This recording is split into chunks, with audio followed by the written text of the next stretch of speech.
Hello बच्चों, कैसे हैं आप सब लोग। आशा करती हूँ आप लोग बिल्कुल ठीक होंगे और मैं भी बिल्कुल ठीक हूँ। मैं हूँ आपकी हिंदी व्याकरण की अध्यापिका, मेरा नाम है सोनम खान। आज पढ़ेंगे हम पाठ नंबर 5 जिसका नाम है उपसर्ग यानी कि प्रेफिक्स। तो आइए साथ में पढ़ना शुरू करते हैं। वे शब्दांश जो किसी शब्द के प्रारंभ में लगाकर उस शब्द के अर्थ को परिवर्तित कर देते हैं उन्हें उपसर्ग कहते हैं। बच्चों, उपसर्ग यानी कि कोई शब्द होता है, ठीक है, उस शब्द की स्टार्टिंग में यानी कि शुरुआत में जो अंश लगाते हैं, कोई जो हम शब्द लगाते हैं वह हमारा उपसर्ग कहलाता है। आइए जानते हैं किस तरह। निम्नलिखित शब्दों को ध्यानपूर्वक पढ़िए। एक शब्द है कुरूप, कु जमा रूप। इसमें जो कु है बच्चों वह हमारा उपसर्ग है और रूप रूप तो अपने आप में एक शब्द है। रूप अगर हम कु को अलग कर दें तो आप देखिए क्या रूप जो शब्द है उसका कोई अर्थ निकलता है या नहीं निकलता। बिल्कुल निकलता है। रूप तो अपने आप में एक शब्द है। यदि हम रूप के आगे कु लगा देते हैं तो ये शब्द भी परिवर्तित हो जाता है। रूप का अपोजिट यानी कि रूप का विपरीत भी बन जाएगा कुरूप। तो कु हुआ हमारा उपसर्ग। इसी तरह और शब्द देखिए अवशेष, अव जमा शेष, अज्ञान, अ जमा ज्ञान, उपयोग, उप जमा योग। उपरोक्त सभी शब्द शब्दांशों से जुड़कर बने हैं जैसे कु, अ, अब, उप में क्रमशः रूप, ज्ञान, शेष, योग जुड़कर अर्थ में परिवर्तन आ गया है। ऐसे शब्दांशों को उपसर्ग कहते हैं। उपसर्ग शब्द उप तथा सर्ग दो शब्दों के सार्थक मेल से बना है। उप का अर्थ है पास यानी कि निकट और सर्ग का अर्थ है रचना या निर्माण। तो बच्चों, उपसर्ग के माध्यम से हम शब्दों का निर्माण करते हैं, शब्दों की रचना करते हैं। उप यानी कि पास में जब हम किसी शब्द के लाते हैं तो वह नया शब्द बन जाता है, ठीक है। उपसर्ग हमेशा शब्दांश होता है, उपसर्ग अपने आप में शब्द नहीं होता है, ठीक है। चलिए आगे बढ़ते हैं। उपसर्ग के भेद। हिंदी भाषा में उपसर्ग के 4 भेद हैं। संस्कृत के उपसर्ग, हिंदी के उपसर्ग, उर्दू के उपसर्ग, उपसर्ग की भांति प्रयुक्त होने वाले अव्यय। सबसे पहले पढ़ते हैं हम संस्कृत के उपसर्ग। उपसर्ग, अर्थ और उसकी कुछ उदाहरण। उप हमारा एक उपसर्ग है जिसका अर्थ है छोटा, अच्छा। उदाहरण देखिए जरा इसके। उपमंत्री, उपजाति, उपहास, उपचार, उपवन। अन उपसर्ग जिसका अर्थ है नहीं, अभाव। उदाहरण देखिए अनादि, अनंत, अनेक, अनुपस्थित, अनाचार, अनादर। अति यानी कि अधिक। इसके उदाहरण देखिए अति क्रुद्ध, अतियुक्ति, अत्यंत, अति उत्तम, अत्याचार। अधि यानी कि श्रेष्ठ या ऊपर। इसके उदाहरण देखिए अधिकरण, अधिनियम, अधिपति, अधिशासी।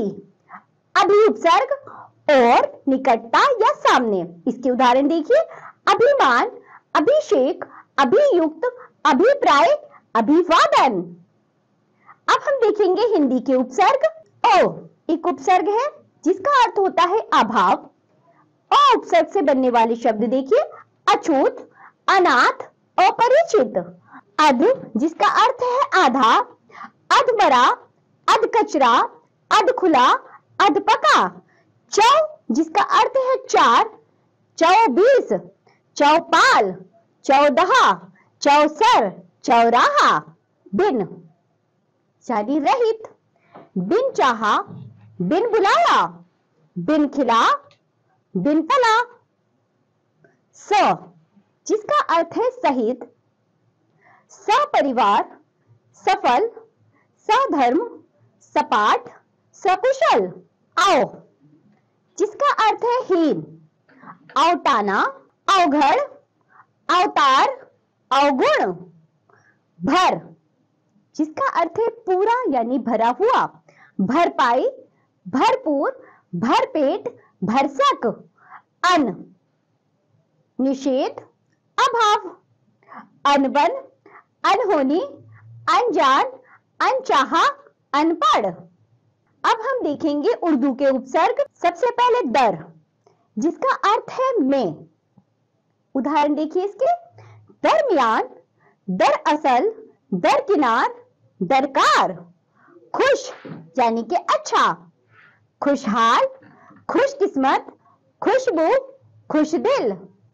बे यानी के बिना, बेरहम, बेईमान, बेकार, बेकसूर, बेनाम। बद यानी के बुरा, बदनाम, बदबू, बदसूरत, बदमिजाज। हम जिसका अर्थ है साथ, हम सफर, हम उम्र, हम राज, हम दर्द। बा जिसका अर्थ है साथ, बाकायदा, बाइज्जत। कम यानी कि थोड़ा, कमजोर, कम अक्ल, कम उम्र। गैर यानी कि भिन्न या निषेध, गैर जिम्मेदार, गैर कानूनी, गैर मर्द। उपसर्ग की भांति प्रयुक्त होने वाले अव्यय। सबसे पहला देखिए, बहिर यानी बाहर, बहिरंग, बहिर्गमन, बहिर्मुख। सत यानी अच्छा, सत्कार, सज्जन, सद्भाव, सत्पुरुष। सह जिसका अर्थ है साथ, सहगान, सहयोग, सहपाठी, सहचर। पुरा जिसका अर्थ है प्राचीन, पुरातन, पुरावृत्त, पुरातत्व। अध यानी कि नीचे, अधोपतन, अधोगति, अधोमुख। तो बच्चों आज पढ़े हैं हमने उपसर्ग। आज जो भी उपसर्ग पढ़े हैं आप लोगों ने अच्छे से अभ्यास करेंगे, याद करेंगे। उसी से संबंधित नीचे आपको अभ्यास दिया गया है, वह आप गृह कार्य करेंगे। ये पाठ होता है यहाँ समाप्त। आज जो भी पढ़ाया गया है आप लोग उसका अच्छे से अभ्यास करिए, जो गृह कार्य दिया गया है वह करिए। अब हम मिलेंगे आपसे अगली कक्षा में, तब तक के लिए बाय बच्चों।